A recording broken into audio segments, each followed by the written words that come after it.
Well, my friends, welcome back to Spot On with Link Lauren. We have so much to discuss, but let me start off by saying I am hungry. I am sleep deprived. I'm tired. I'm not here to make friends today. I am here to make history. And I'm going to break down piece by piece the new trailer for season 2 of Meghan Markle's Netflix show With Love, Meghan. We're going to get into all of that. She's got Chrissy Teigen coming on. She's got Tan from the show Queer Eye. The show is a total disaster, but she's back in her rented kitchen. I'm also going to break down Travis Kelce's new GQ photo shoot. Okay, this photo shoot is also an utter calamity. This man, I don't know what they were thinking over at GQ, but we're going to be breaking that down. It has the internet in an uproar as well. We're also going to talk about Jimmy Kimmel and a host of other topics after we pay some bills, so stick around. This episode is brought to you by Vandy Crisps. Now, you guys know by now, these are my favorite potato chips. I'm not out here eating Lay's. I'm also not eating Tostitos. I'm not eating anything else but Vandy chips. I've also converted a ton of my friends. I had some friends over a few weeks ago. I got out the box of Vandy chips that they so kindly sent to my house. I handed them out. Several of my friends texted me and said, these are the best things they've tasted. They're now ordering some. So I'm here to tell you why I love Vandy Crisps so much. Vandy Crisps has just 3 ingredients and no seed oils. Just heirloom potatoes, sea salt, and 100% grass-fed beef tallow. Grass-fed beef tallow is not just for flavor. It's packed with nutrients for your skin, brain, and hormones. You need to give Vandy a try. Go to vandycrisps.com/link and use code LINK for 25% off your first order. That's vandycrisps.com/link and code LINK for 25% off your first order. Well, we have to start off by crowning utter calamity of the week to none other than Travis Kelce. You might know him for playing for the Kansas City Chiefs. I think I got that right. But you also might know him as Taylor Swift's boyfriend. Well, Travis Kelce, this man is on the cover of GQ magazine. He did a massive spread. Okay, a massive spread with a zillion photos styled by someone we'll get to in a second. But they're calling him America's sweetheart on the cover. And I find this very interesting because they were just calling Sydney Sweeney America's sweetheart as well. And it seems like GQ is trying to reclaim that branding, that terminology, but there's nothing America's sweetheart about Travis Kelce in these photos. Okay, these photos are an utter calamity. They're disaster. They're terrible. And I will explain to you piece by piece why these photos are so bad and what they tell us about this moment we're in politically and culturally as well. When I look at all these pictures, this is what a bunch of liberal elite stylists sitting around in an office building in New York City or Los Angeles think of rural America. This is what they think a Western guy might look like or a Florida man might look like. This is what they think a blue-collar American might look like. And I'm here to tell you, that is not Travis Kelce. Travis Kelce, this is a man who is a Pfizer brand ambassador, okay, who did advertisements for Big Pharma. This is not someone who is really in touch with blue-collar America, okay? This is someone who's worth about $90 million.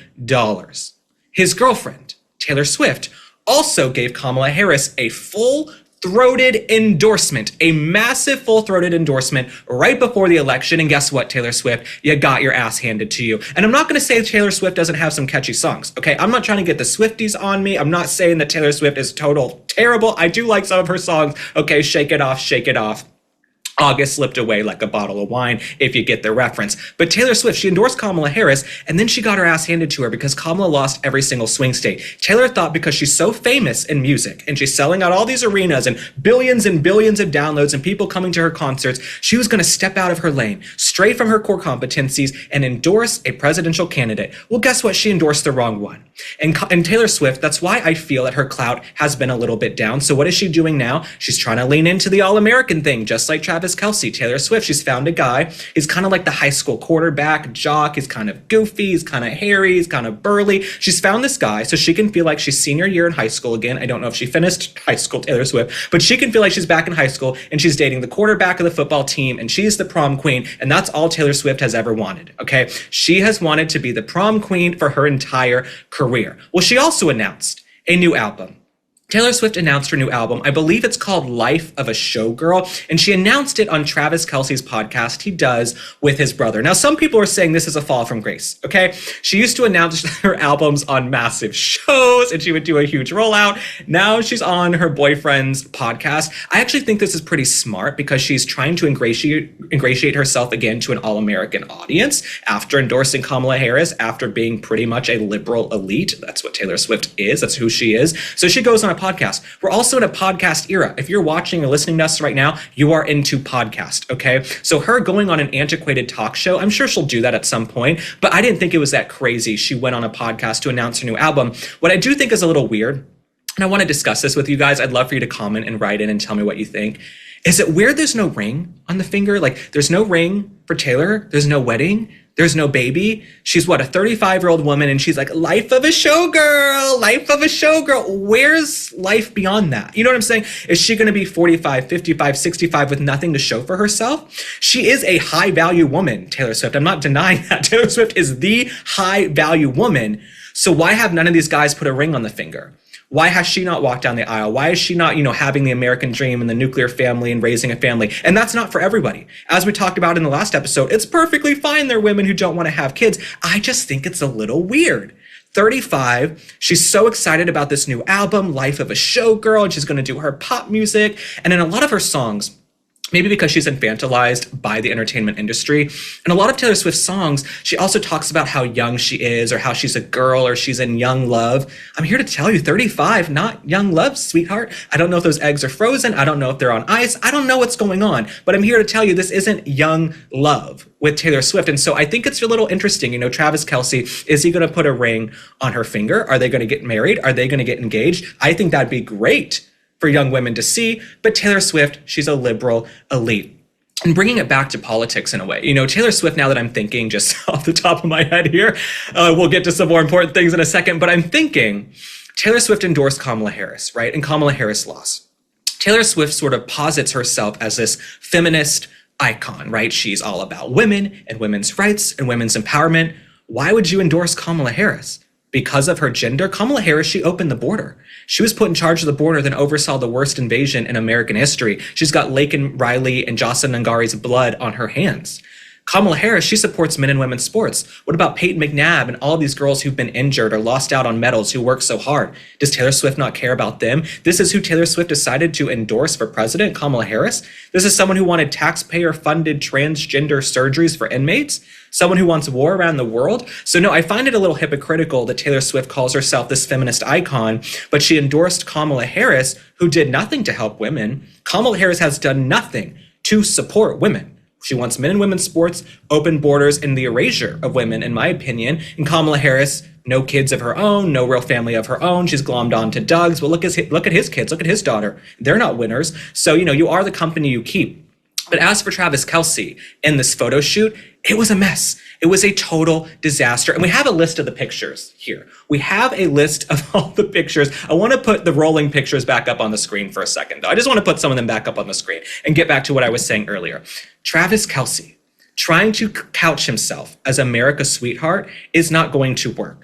Okay, you can't couch yourself as America's sweetheart when you've cozied up to Big Pharma and you're dating one of the biggest pop stars on earth who just endorsed Kamala Harris. You understand what I'm saying? That's just not going to work, okay? When you cozy up to big tech and Big Pharma and you endorse one of the most Democrat elite shill folks on earth, Kamala Harris, it's not looking good for you. Okay, it's not looking good for you. But I want to go to some of these pictures one by one. Let's look at Travis with the alligator. Okay, let's look at number 2. Let's look at that real quick, Travis with the alligator. Okay. I don't know what the hell's going on in this picture. This is like alligator Alcatraz, but make it fashion. They sat around in a boardroom and they said, oh my God, let's give him an alligator or a crocodile. We'll put him in waders. We'll put him in the Everglades. Oh, all American guys are going to love this. No, guys aren't going to love it.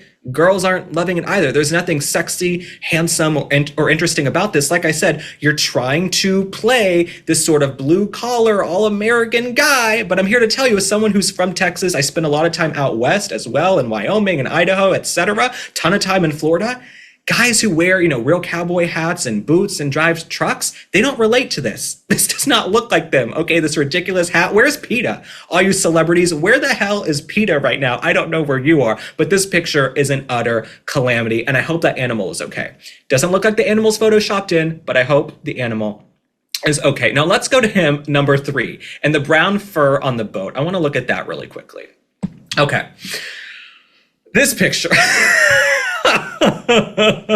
Once again, where's PETA? All the liberals are going to be flipping a gasket over this. Where is PETA? Now, I get the vibe. He's in the Everglades. He's on a boat. He's, riding around. But once again, this is like alligator Alcatraz, but make it fashion. And these people, do they really think that this is going to appeal to all American men? This just shows that the left has lost the culture war. Okay, the left, I really don't see any sign of them ever coming back. They've lost the culture war. If this is what they think all American guys want to look at and what they want to see, if they think this is what girls are going to want to see and what's going to turn girls on, I can tell you, because I've been posting on Instagram and X about this for the last 24 hours, not one girl has said this is a turn on for her or that he looks good. Not one girl. Okay, now let's go.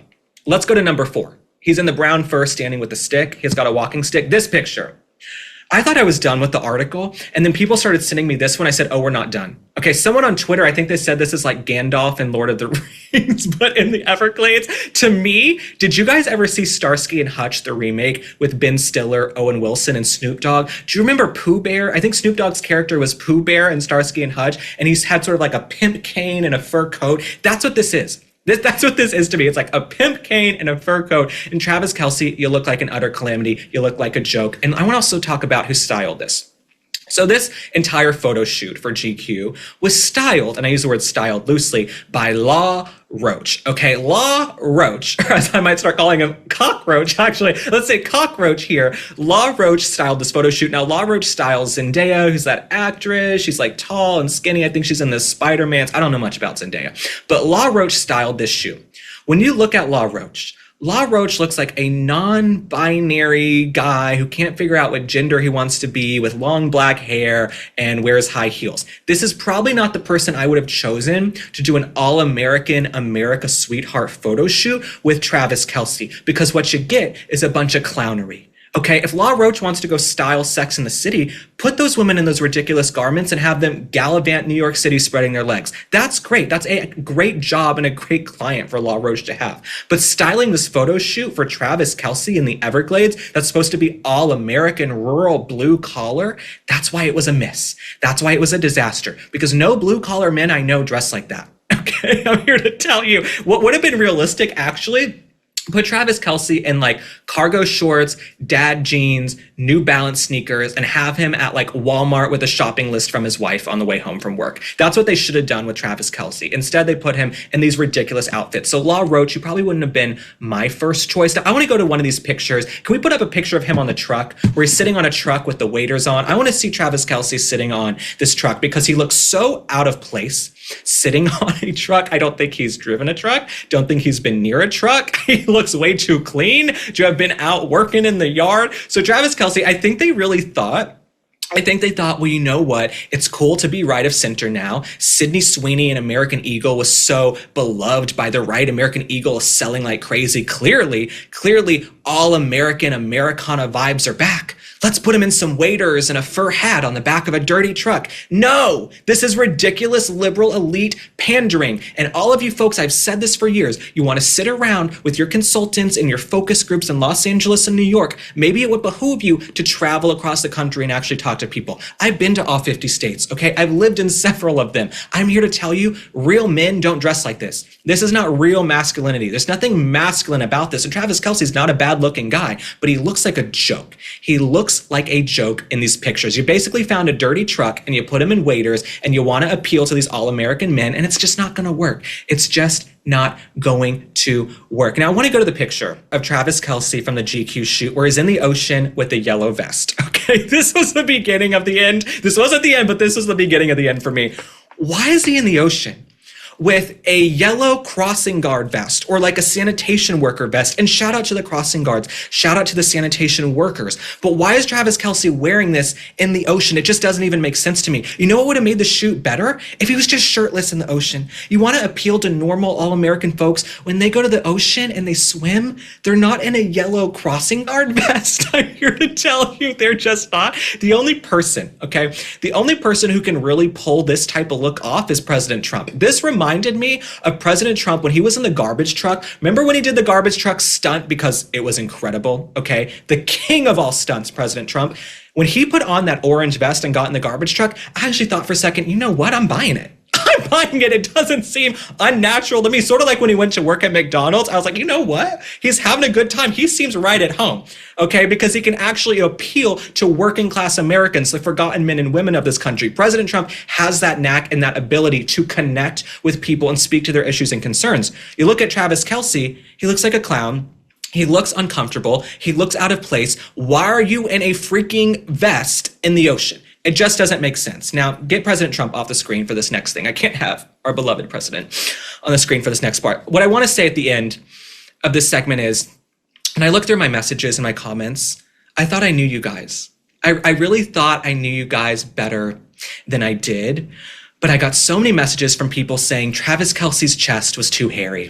Everyone said he needs to manscape. His chest is too hairy. He needs to wax it. He needs to shave it. You guys, are we still doing that? Is that the problem for me? I don't mind a real man with a dad bod and hair on his chest who's been around and seen some things and been some places. Okay, so I thought I knew all of you better than that. But apparently the chest hair is really perturbing to people. The chest hair was not a problem for me. The problem for me was the fact that he looked like a ridiculous clown trying to co-opt and cosplay this all-American Americana vibe, and it just wasn't tracking. The problem for me is you hired this like black trans non-binary with like all these wigs on and high heel stylist to do the photo shoot. That didn't really work for me. That just wasn't really working, but we're going to continue seeing this trend. I think people have seen that Sydney Sweeney is able to generate so much attention for American Eagle, so many sales, they're all going to want to jump in, okay? They're going to want a piece of this all-American vibe, but you can see when it's phony, and when it's inauthentic, sort of like Beyonce. If you remember, we talked a few weeks ago on the show, Beyonce's been leaning into this all-American country, red, white, and blue. This is someone who was like a supportive of Black Lives Matter. She's endorsed every liberal candidate on earth, you know, Hillary Clinton and Kamala Harris. Now she wants to lean in to this all-American vibe because President Trump won in a landslide in November, every single swing state, the popular vote, and it's cool now to love your country and to have American values, right? It's not cool to be part of the liberal elite. Many of you watching this are conservative, Republican, MAGA, independents, libertarians. Very few of you would probably identify as Democrats or liberals, because I think about 20-something% of the country finds the Democratic Party interesting or likable at this point. And so we're going to see this trend of brands and magazines leaning in. But Travis Kelce, we wish you well. Taylor Swift, we wish you well with your 12th album. Maybe someday a man will put a ring on the finger, but we have to move on to some more topics. You guys know I am always on the go and in different time zones. Sometimes I need help getting to sleep fast and also getting a good night's sleep. That's when I found Beam's Dream Powder. Beam is proudly founded in America and run by people who share our values: hard work, integrity, and delivering results. It's a healthy nighttime blend packed with science-backed ingredients shown to improve sleep so you can wake up refreshed and ready to take on the day. Dream is made with a powerful blend of all natural ingredients: reishi, magnesium, L-theanine, apigenin, and melatonin. Like I said, if you can pronounce that, good for you, but it tastes great. Dream is made right here in America, supporting jobs, quality, and the principles we stand for. No shortcuts, no junk, just science-backed ingredients that help you fall asleep, stay asleep, and wake up ready to produce results. Plus, it comes in some amazing flavors. Beam is giving us the ultimate Patriot discount of up to 40% off. Try their best-selling Dream Powder and get up to 40% off for a limited time. Go to shopbeam.com/link and use code LINK at checkout. That's shopbeam.com/link and use code LINK for up to 40% off. Sleep better, wake up stronger, and show up ready for your family, your work, and your country. Because when you're well rested, you're unstoppable. And this country needs more people like that. Now, it wouldn't be an episode of Spot On with Link Lauren if we did not do a Royal Roundup, or as I'm starting to call it, an ex-Royal Roundup, because we have to talk about the Duchess of White Castle, the Duchess of Scamelot. Meghan Markle is back with season 2 of her Netflix show, With Love, Meghan. Now, is it really season 2, or is it a bunch of repurposed footage from season 1 with a couple of reshoots thrown in here? I think this is season 1B. Everybody on X is calling it season 1B because we've all heard this is not new footage. They had a bunch of leftover stuff from season 1. Netflix isn't too happy with Meghan Markle. The Hollywood Reporter, all of these industry rags are saying she's pretty much been let go from Netflix. They have a first look deal with Netflix, so if they get that first right of refusal if they want to do a new project, but Netflix isn't too enamored with them. I did hear, before we get to breaking down the trailer, I did hear that Meghan Markle is going to be doing a Christmas special for Netflix, and I'm here to tell you the last person I want to hear from on Christmas is a washed-up ex-duchess traipsing around her mansion in jean booty shorts with her scrawny legs. That's not really who I'm interested in hearing from for Christmas, but maybe around the holidays she can actually spend time with her kids. That'd be great, because we never see Archie or Lilibet. It would be nice for her, I think, to actually spend time with her kids over the holidays. Or, you know, the real royals, the real royalty, King Charles, Camilla, Prince William, and Catherine, they will be, I believe, at Sandringham. They'll be doing all of the Christmas festivities that they do as real members of the royal family. Harry, because he decided to abscond from the royal family and shank them and accuse them of racism, he will be alone in the mansion with Meghan Markle doing a Christmas special on Netflix. But be sure to subscribe and come back and like and follow and comment, because we'll be breaking that down, I'm sure, as Christmas approaches. But Meghan Markle, not someone I really want to hear from. Christmas is also about spending time with family, and Meghan Markle is not someone with a great track record when it comes to her family. In fact, she uninvited that niece. Remember that niece? I believe her name was Ashley or something. She had that niece that she uninvited from her big wedding in 2018. She doesn't really talk to her father. She doesn't talk to Samantha Markle. Okay, fine. But Meghan Markle, the holidays are about family. Where's the family? Where's the family? She had family. The only one standing left is Doria. Doria's going to cling to them. Doria is really the only family Prince Harry has. And for Prince Harry, he didn't treat his family very well. He didn't treat them well. He says he can't even go back to the UK because he doesn't feel safe. That's who Prince Harry is. He has a public rift with his father. He fights with his brother. He writes about it in a book. After Prince William allegedly says, please don't talk about our personal life and Catherine in your book, especially she's having health issues. But this is who Prince Harry is. So the holidays are about family. I'm curious to see what this holiday special is like. She'll probably be dragging in her C and D list friends. But now, we have to break down the trailer for season 2 of her Netflix show like it's the Zapruder film. Okay, I want to go piece by piece through this trailer. And I want to start off by talking about the fact that Jamie Kern Lima is one of her best friends coming to cook with her in her kitchen on the new show. Now, Jamie Kern Lima, I don't know much about this woman except for the fact that she looks like something out of a Dr. Seuss. Like she looks like a Dr. Seuss character or something, but not as likable. So she looks like she'd maybe be in the Lorax. Jamie Kern Lima is apparently one of Meghan Markle's new besties that she has coming to cook with her, because Meghan Markle, these are supposed to be her close friends and family. I'm here to tell you, it's staff. It's Daniel, the hair and makeup artist. Again, she's dragging his ass back for season 2 because she has no real friends. It's all staff. It's all staff or people she's in business with. There are no real friends. But Jamie Kern Lima, I thought, where do I know her from? Where do I know her from? Oh, that very cringe interview Meghan Markle did where she said the power of yet, the power of yet. Let's roll that clip. I don't know what I'm doing yet. My business hasn't gotten traction yet. No one's picked up my book proposal yet. Yes. I haven't found my soulmate yet.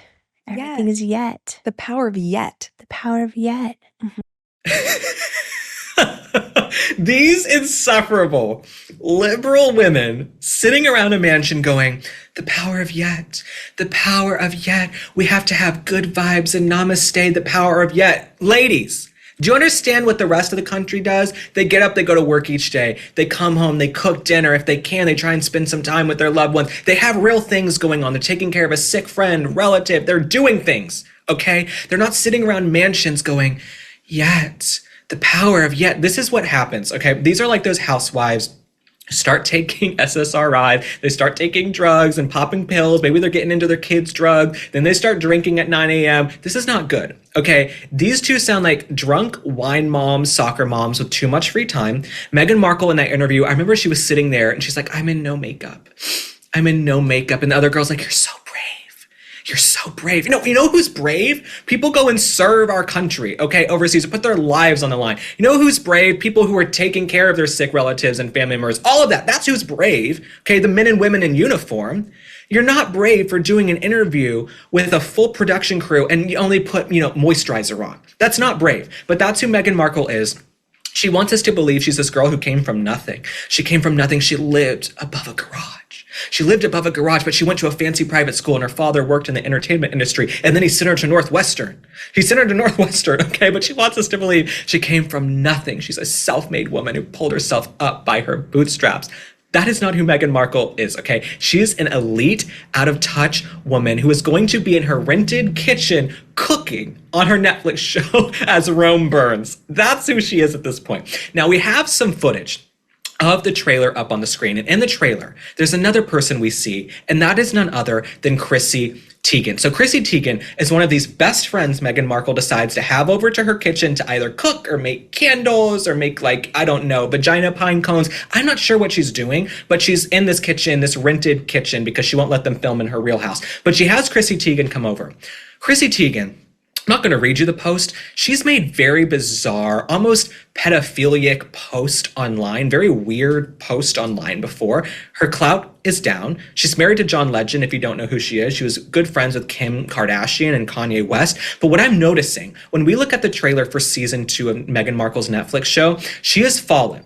Her A-list friends like Beyonce and Oprah and Tyler Perry, they want nothing to do with her anymore. It's a bad day when Tyler Perry doesn't even want to talk to you anymore. Oprah doesn't want to be associated with you. Beyonce doesn't want to be associated with you. So she can't find any real star power. So she's at the bottom of the barrel digging for Chrissy Teigen. That's what Meghan Markle is doing. She's at the bottom of the barrel scraping, like, is there anybody else? She's calling her agents. Is there anyone we can get for my cooking show? Help, help, help. And they send Chrissy Teigen's washed up ass over there. Chrissy Teigen, that's it? That's the cooking show? That's what y'all are doing? And I'm here to tell you also, while this woman traipses around in her rented kitchen and this fake production crew that probably comes and cooks things before, and while she's putting together flower arrangements and talking about joy and kindness and sharing moments of joy, this is someone who did a sit-down interview with Oprah and shanked her in-laws, who gave her everything. Her in-laws who threw her a massive wedding, okay, who gave her royalty, a title, a town, Sussex, okay, a county,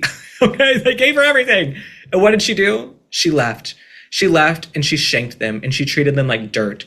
And she kicked up nothing but trouble in the Queen's dying days. And Queen Elizabeth II's dying days, may she rest in peace. What was she dealing with? Meghan Markle and her PR nonsense, accusing them of all of this buffoonery, tomfoolery, and malarkey. That's who Meghan Markle is. Now, speaking of Queen Elizabeth, who Meghan Markle shanked, treated like dirt, didn't respect, I'm still upset. Okay, I'm still upset that Meghan Markle named her daughter Lilibet after the late Queen, even though she's never met the Queen, never stepped foot in the UK, never met anybody in the Commonwealth. I don't think Lilibet even knows other members of the royal family because she's been kept sequestered away in a mansion. I don't even know if the kids exist or if they're artificial intelligence at this point, but this is just my opinion. I don't want to get sued because these little hucksters over in Montecito, Harry and Meghan, are litigious. But Queen Elizabeth's former press secretary did an interview where she ripped Prince Harry. And it's a big deal when someone from the palace, a former aide, a press secretary, a communications advisor, when they decide to speak out publicly against another senior member or former senior member of the royal family,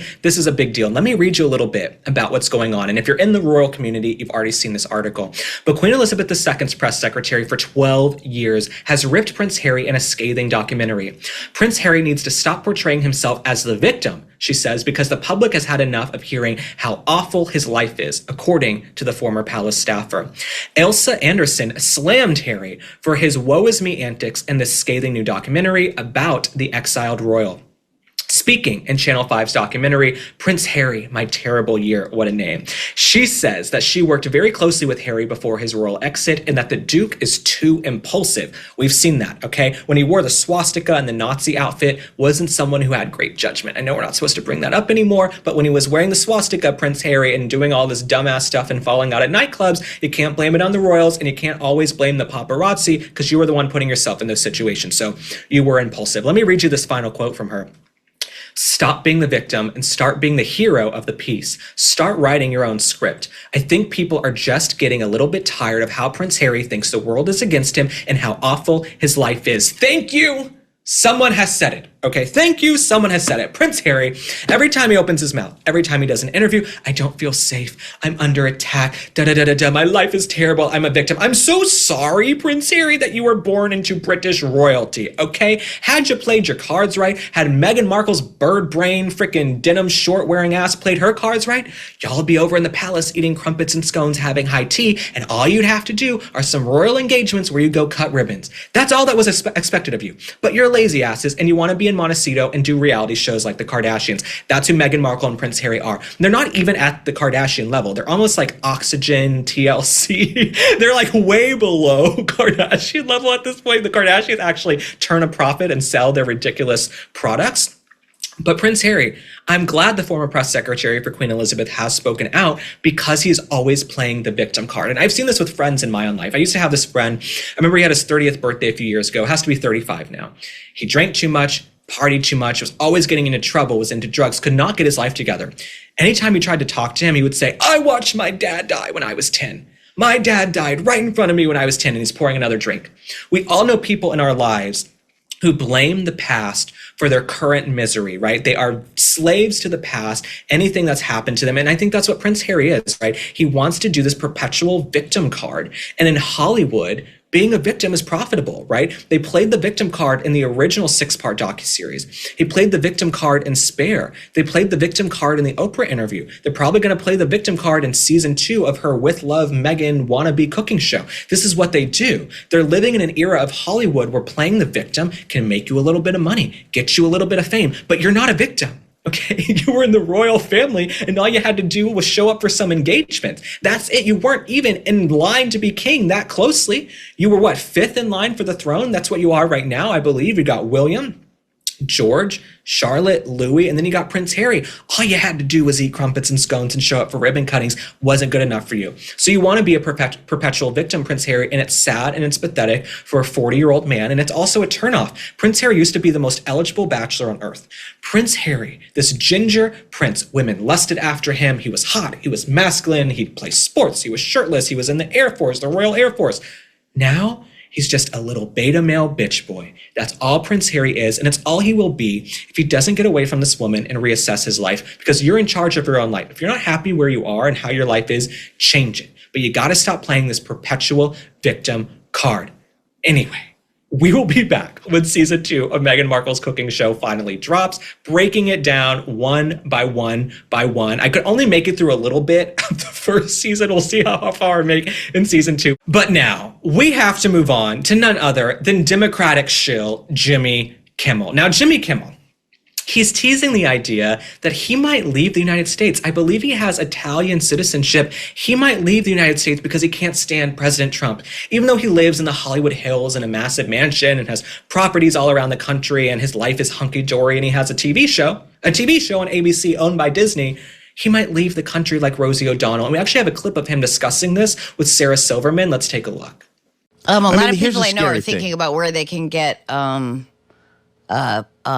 citizenship and I stuff. do have Italian. I did get Italian citizenship. You do? I do. That's amazing. I do have that. And what's going on is as bad as you thought it was going to be. Way worse. It's so much worse. It's just unbelievable. Like, I feel like it's probably even worse than he would like it to be. Now, Jimmy Kimmel says, what's going on? He can't articulate what's going on. This is what liberals do, okay? Rich, liberal elites who sit around watching MSNBC, this is what they do. They say, the way the country is right now, the current climate with what's going on. What's going on? The stock market just reached an all-time high, the S&P 500. The border is more secure than ever before, literally ever before. Crime is coming down. People are getting jobs. People are healthier. We're getting men out of women's sports. What's so terrible? We're getting peace deals done around the world. When Jimmy Kimmel goes on these shows and these liberals are comforting each other with everything that's going on right now, with everything that's happening right now. Shut up, please shut up, you little beta male, Jimmy Kimmel. I can't stand all this crap. If Jimmy Kimmel wants to leave the United States, go. You sound like a liberal elite for even saying, I might go move to Italy and live in the countryside in my mansion. Go. I don't give a shit. Nobody's going to miss you, Jimmy Kimmel. We're not going to miss you. Your ratings are down. Your show sucks. You're not funny. You're not entertaining. You haven't been funny since you lost the weight. So go. Move to Italy. Go move to Ireland with Rosie O'Donnell. You guys can do a reality show. Why don't Jimmy Kimmel and Rosie O'Donnell do a reality show? They will move into a little cottage in Ireland together like TLC, and we'll just roll the cameras. And I guarantee you in about 12 hours, he will be back on his private jet flying to Hollywood to go back to his old life, okay? We've seen this before. Celebrities say they're going to leave America because of President Trump. You're not going to leave America, okay? All of your investments and your investment properties are up, and up. But they have to come on TV and sing their little swan songs and sing for their supper and do what they have to do because they're owned by Disney, like the women on The View. The women of The View, these wenches, they go on TV and talk about how horrible the country is and how scary things are and we could be snatched off the streets by ICE. No, y'all get in black Escalade cars and go back to penthouse apartments and make millions of dollars a year. And all you have to do each day is come to an air-conditioned television studio and get your hair and makeup done and talk for an hour. That's it. Okay, so these liberal elites, they want to get together and coddle each other and say the world's coming to an end and everything's so terrible, but it's anathema to reality. Now we have another clip of Jimmy Kimmel speaking about Trump derangement syndrome. And this clip is probably one of the most ridiculous things I've seen in a long time. It's from 2024, but let's take a look at it. I laugh when people say, oh, you've got Trump derangement syndrome. Yeah. I think if you're a reasonable person, you should have Trump derangement syndrome. Right. And by the way, I think he has derangement syndrome about us, too. The fact of the matter is, this is a dangerous person. This is a stupid person. And that's a bad combination. So Jimmy Kimmel wants to say he's scared, he might leave America. President Trump is a stupid person. He's a dumb, stupid person. He's so stupid. He won every single swing state in the popular vote, and he's executing on his vision every single day. Nobody on the left can keep up. The left has no identity right now, and this isn't even a partisan statement. There are many liberal journalists coming out and saying the same thing. The left has no identity. They don't have Gavin Newsom, Pete Buttigieg. None of these guys can hold a flame to what's happening on the right. They can't keep up with the culture. They can't keep up with the times. They can't keep up with the messaging. So Jimmy Kimmel can go on there and say they're stupid and the Republicans are dumb and Trump is stupid. No, not really. If they were so stupid, they wouldn't be getting everything done that they promised right now. But speaking of stupidity, Jimmy Kimmel, who I imagine is not in Mensa, he has put up a billboard protesting what's happened to Stephen Colbert. So he put up a billboard saying that he's voting for Stephen Colbert for the Emmys, and he wants Stephen Colbert to win an Emmy, and he's so, perturbed that Stephen Colbert was canceled. And you know why he's so shook by Stephen Colbert's cancellation? Because they're coming for him next. Jimmy Kimmel knows that if Stephen Colbert was canceled, he might be on the chopping block too.